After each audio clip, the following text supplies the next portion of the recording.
Olá, hoje é dia 8 de janeiro deste mês que nós estamos nesse propósito de leitura do Evangelho de Mateus e você é o nosso convidado.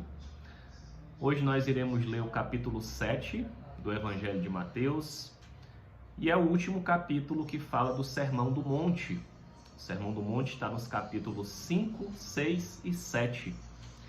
E no Sermão do Monte, Jesus diz como nós, cristãos, devemos nos comportar diante de diversas situações cotidianas da vida.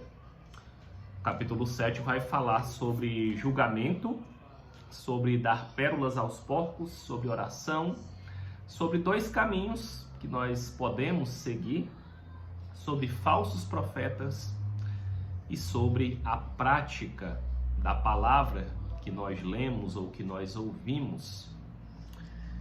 Então vou começar aqui na primeira parte falando aqui sobre julgamento.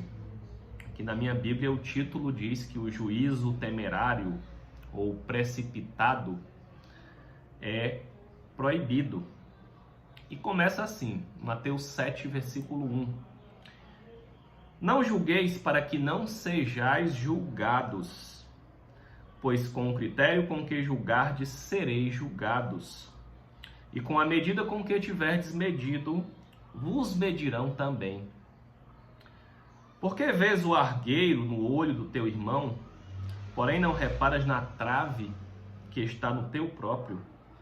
Ou como dirás ao teu irmão, deixa-me tirar o argueiro do teu olho, quando tens uma trave no teu? Hipócrita! Tira primeiro a trave do teu olho, e então verás claramente para tirar o argueiro do olho do teu irmão. Então Jesus aqui, mais uma vez, ele usa essa palavra hipócrita. Nesse caso aqui, nós temos uma palavra que diz que com a mesma medida que nós julgarmos, nós seremos também julgados. Ele começa dizendo, não julgueis para que não sejais também julgados. Na mesma medida que você julgar, na mesma medida você será julgado. Eu acredito que esse julgamento ele venha tanto aqui na esfera terrestre, mas sem dúvida, sem sombra de dúvida, ele vem na esfera celestial, espiritual. Mas o fato é que o mundo dá muitas voltas, né? E Jesus aí ele diz, por que tu vê um argueiro, né? Uma pequena partícula, um cisco, tu consegue enxergar no olho do teu irmão, mas tu tem uma trave dentro do teu olho, tu tens uma partícula muito maior no teu olho e tu não consegue ver no teu, mas tu consegue acusar o teu irmão, tu consegue julgar o teu irmão. E aí Jesus diz, hipócrita, por que tu não tira primeiro a trave do teu olho, para depois tu querer julgar o teu irmão? Né? E a gente, nesse ensinamento, a gente aprende a ter calma com o nosso julgamento, né? Nós somos às vezes muito julgadores, nós temos um espírito crítico, nós queremos julgar as situações, dar a nossa opinião, mas é com muita sabedoria, né, que nós temos que emitir esses julgamentos, entendendo que não somos nós os juízes. A Bíblia várias vezes fala sobre um justo juiz. E esse juiz não sou eu e nem é você.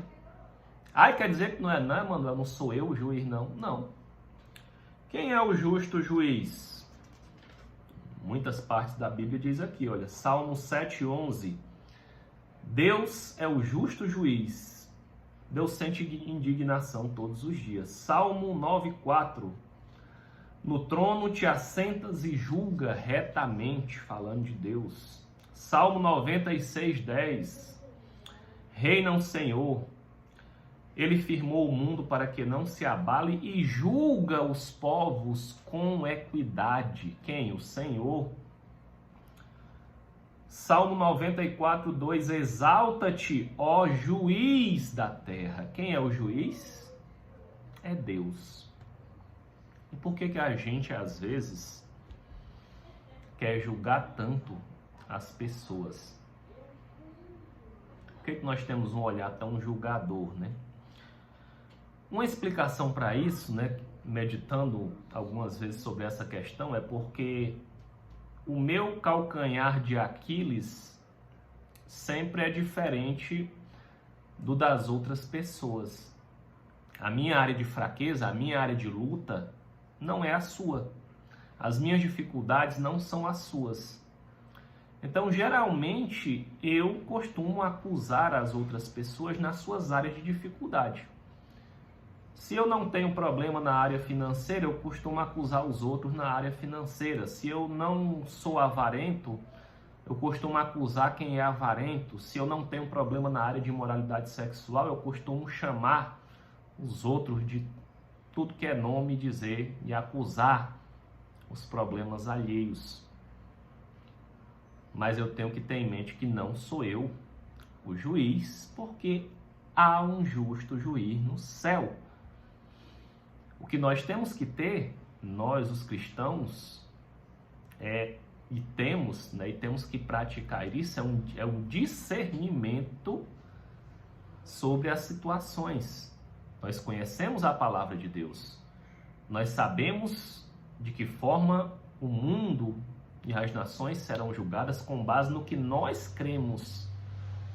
Então eu tenho que ter um discernimento, que não deixa de ser um julgamento, não das pessoas, mas das situações, ou ainda que seja das pessoas, é um julgamento para mim, para que eu venha a discernir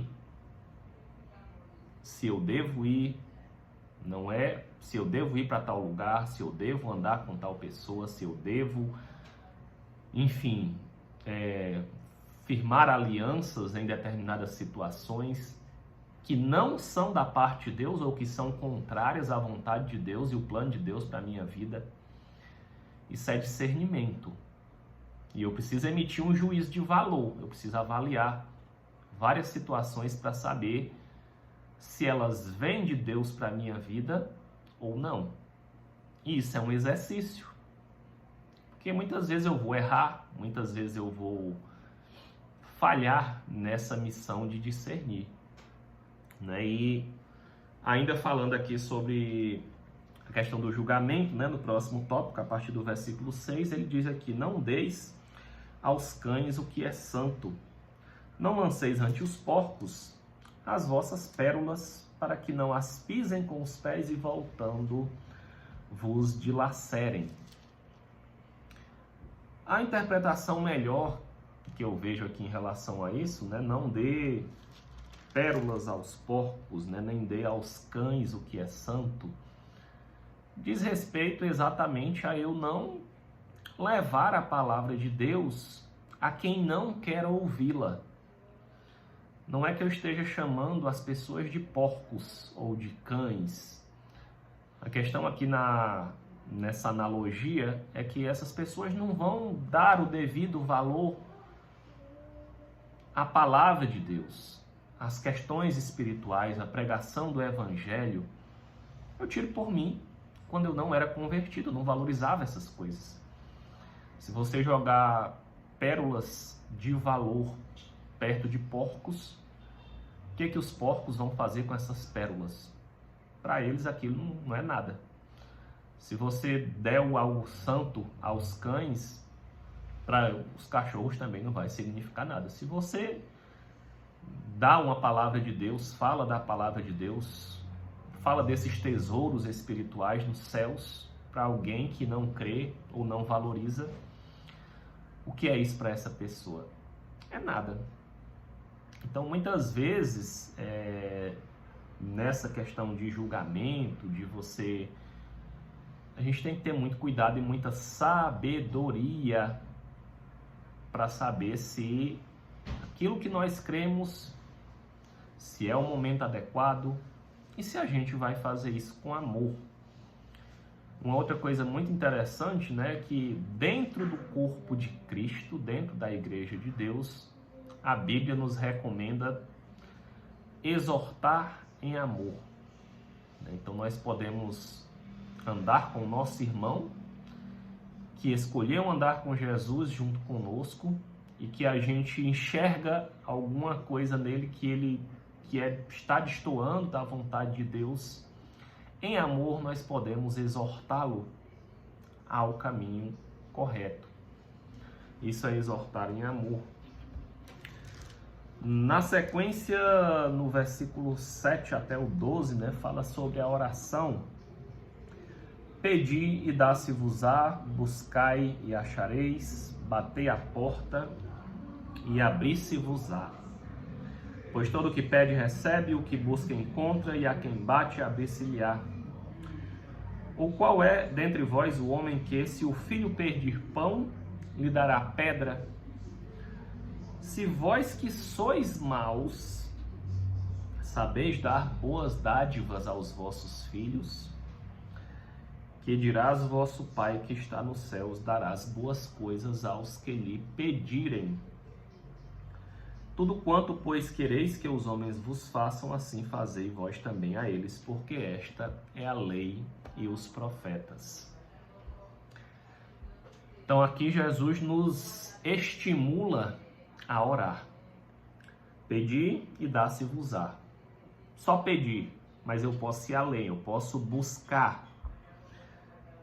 Buscai e achareis. E eu posso bater e abrir-se-vos-á. Num contínuo aqui, Jesus vai nos ensinando a orar, vai nos estimulando a orar e a permanecer orando, a pedir, a buscar, a bater, a insistir. Então, Deus sabe o que nós pensamos, Deus conhece os nossos pensamentos, Deus sonda o nosso coração, diz a Bíblia, que antes que a nossa palavra saia pela boca, Ele já sabe o que nós vamos pedir. Mas ainda assim, diz a palavra de Deus que nós temos que pedir. Tem pessoas que dizem, eu não peço nada a Deus, eu só agradeço. Tudo bem, mas Jesus está dizendo, peça, bata na porta, peça. Se o seu Pai aqui na terra, que é mau, se vós que sois maus, sabem dar coisas boas, que dirá o vosso Pai Celestial. Então, nesse momento, eu te encorajo, né, a colocar aí, a Bíblia diz, não andeis ansiosos por coisa alguma, mas sejam as vossas súplicas conhecidas diante de Deus. As suas súplicas estão sendo conhecidas diante de Deus? Você tem levado a Deus aquilo que te preocupa, aquilo que você precisa, as tuas necessidades, os milagres que você precisa da parte de Deus? Ele diz que você peça, busque, bata. No versículo 12 aqui diz, tudo quanto, pois, querei que os homens vos façam, assim fazei vós também a eles. É aquela velha máxima de fazer com os outros aquilo que você quer que faça para você. Do jeito que você quer ser tratado, trate os outros. Se você quer que tenham paciência com você, tenha mais paciência com as pessoas. E por aí vai. É uma regra geral aqui. Versículos 13 e 14 diz, entrai pela porta estreita.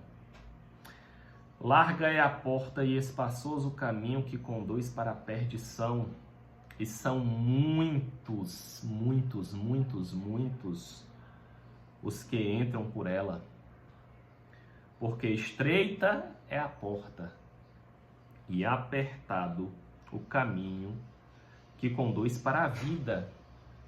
E são poucos os que acertam com ela. Aqui Deus diz que tem uma porta bem larga. Por ser uma porta larga, é fácil de passar. Muitos passaram com ela. E a porta que conduz à perdição. E tem uma porta que é bem estreitinha.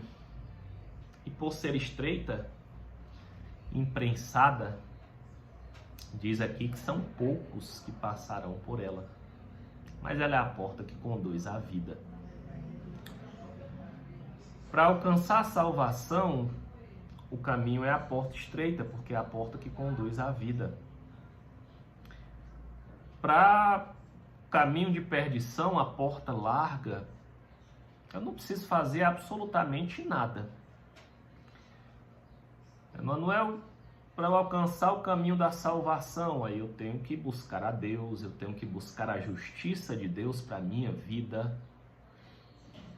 Eu tenho que me esforçar em muita coisa, diminuir a minha vontade, deixar que a vontade de Deus prevaleça em mim, para que o reino dos céus venha a mim, para que eu alcance a vida eterna. E o outro caminho, vai morar com Satanás no inferno, segundo a Bíblia? Nada, não preciso fazer nada. Só preciso cantar aquela música. Deixa a vida me levar, vida leva eu. Vida leva eu, e eu deixo a vida me levar. Facilmente eu vou passar pela porta larga que conduz à perdição. A palavra é muito clara. A porta estreita é apertada, é difícil, é desconfortável, é incômoda, mas é a porta estreita. A vontade de Deus é que nós passemos por essa porta estreita que dá para a vida. Do versículo 15 até o versículo 23, Jesus nos diz para termos cuidado, muito cuidado, com falsos profetas. Falsos profetas. Acautelai-vos, ou seja, tenham cautela dos falsos profetas, que se vos apresentam disfarçados em ovelhas, mas por dentro são lobos. O camarada está disfarçado com a pele de ovelha, mas é um lobo. Os falsos profetas, eles não estão tão facilmente identificáveis, não. Eles vêm com pele de ovelha. Muitas vezes nós olhamos e dizemos, é um homem de Deus, é um homem usado por Deus. Mas diz aqui, por dentro são lobos roubadores. Pelos seus frutos os conhecereis. Olha aí. Lá em Mateus 3 e Mateus 5, ele vem falando várias vezes sobre os frutos da árvore. Então sempre a gente tem que ficar de olho nos frutos que essa árvore dá. Colhem-se porventura uvas de espinheiros? E ele traz algumas analogias e diz que uma árvore boa não pode produzir frutos maus. E diz aqui que pelos frutos conhecerei a árvore. Nem todo que diz Senhor, Senhor entrará no reino dos céus, mas aquele que faz a vontade de meu Pai. Então quem é que vai herdar o reino dos céus? É o que diz Senhor, Senhor? Quem é que diz Senhor? Somos nós, cristãos, que falamos em aceitar Jesus como Senhor e Salvador de nossas vidas. E muitos de nós, cristãos, porque ele diz aqui também, muitos naquele dia hão de dizer, Senhor, Senhor, porventura não temos nós profetizado em teu nome? Quem é que profetiza em nome de Jesus? Em teu nome não expelimos demônios? Quem é que expulsa demônio? Em teu nome não fizemos muitos milagres? Quem é que faz milagre em nome de Jesus? São os cristãos, utilizando os dons do Espírito Santo derramados por Deus, o que não necessariamente implica que esta pessoa está fazendo a vontade de Deus. Essa palavra é para nós, cristãos. É para nós, é para mim. Não é porque eu sou cristão, estou dentro da igreja e confessei Jesus Cristo como meu Senhor e Salvador e me batizei nas águas e estou lendo a Bíblia e aqui pregando a palavra.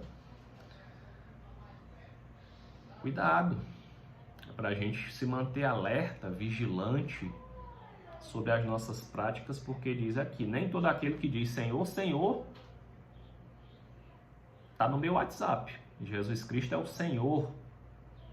Ele é o Senhor da minha vida, eu confesso, mas nem todo aquele que diz Senhor, Senhor, entrará no reino dos céus, mas aquele que faz a vontade de meu Pai, de Deus. Versículo 23, Jesus dizendo, então lhes direi explicitamente, nunca vos conheci, apartai-vos de mim, os que praticais iniquidade. Iniquidade é prática de pecado. Eu posso estar supostamente nos caminhos de Deus, mas em prática de pecado? Posso, ter muitos pecados ocultos. Deus é quem sabe da vida de todo mundo, né? Então tem muita coisa que o homem não vê, mas que Deus vê. Por isso é que Deus que é o justo juiz e não eu. Porque o meu julgamento pode ser falho, pode ser errado.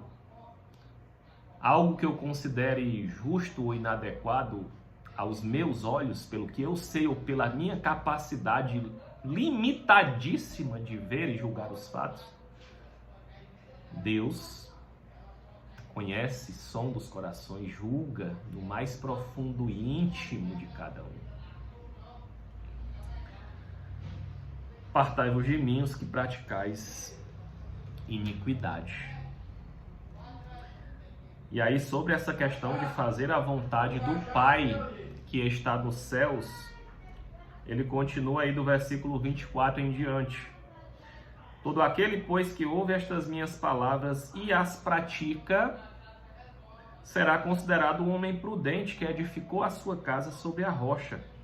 Caiu a chuva, transbordaram os rios, sopraram os ventos, que parece a história dos 3 porquinhos, né? Aquele que ouve as palavras de Deus e coloca em prática é que nem a casa de cimento dos 3 porquinhos. Chuva, vento, rios, pode o lobo mau aí soprar. Acho que até essa história do lobo mau deve ter se baseado aqui no Evangelho de Jesus Cristo, né? E todo aquele que ouve estas minhas palavras, versículo 26, e não as pratica, eu posso ir a um templo todos os domingos, ouvir a palavra de Deus, ela entrar por esse ouvido, sair pelo outro e eu não colocá-la em prática. Aquele que ouve as minhas palavras e não as pratica será comparado a um homem insensato que edificou a sua casa sobre a areia. E caiu a chuva e transbordaram os rios, sopraram os ventos e deram com ímpeto, e ela desabou, sendo grande, grande a sua ruína. E aqui Jesus finaliza o Sermão do Monte. Então aqui nós aprendemos, né? Tem muita gente que não quer nem ouvir a palavra de Deus, não quer nem saber da palavra de Deus. Mas dos que dão ouvidos à palavra de Deus, tem os que ouvem e colocam em prática. Como assim, Emanuel? Você hoje foi ministrado sobre perdão. E aí você recebe aquela ministração, recebe essa palavra e diz, rapaz, tem fulano de tal que eu estou precisando pedir perdão porque eu falhei com aquela pessoa. E eu vou lá pôr em prática. Ou eu ouço, o Espírito me fala, tem fulano de tal que eu tenho que ir perdão, mas deixa ela lá mesmo. Para mim ela morreu mesmo. Acho que eu já perdoei, mas não quero nem olhar para a cara dela. Fique longe de mim. Segundo a palavra, essa atitude é de um homem insensato. que ouve a palavra e não pratica. Eu dei somente um exemplo, mas temos vários exemplos aqui. Diz que grande será a sua ruína. Lembrando que essa palavra é para nós cristãos, discípulos de Jesus. O Sermão do Monte foi para os seus primeiros discípulos e grande, muito grande é a nossa responsabilidade diante dos princípios de Deus. Que Deus te abençoe, que Deus derrame graça sobre ti para praticar cada palavra do livro da verdade. Em nome de Jesus. Amém.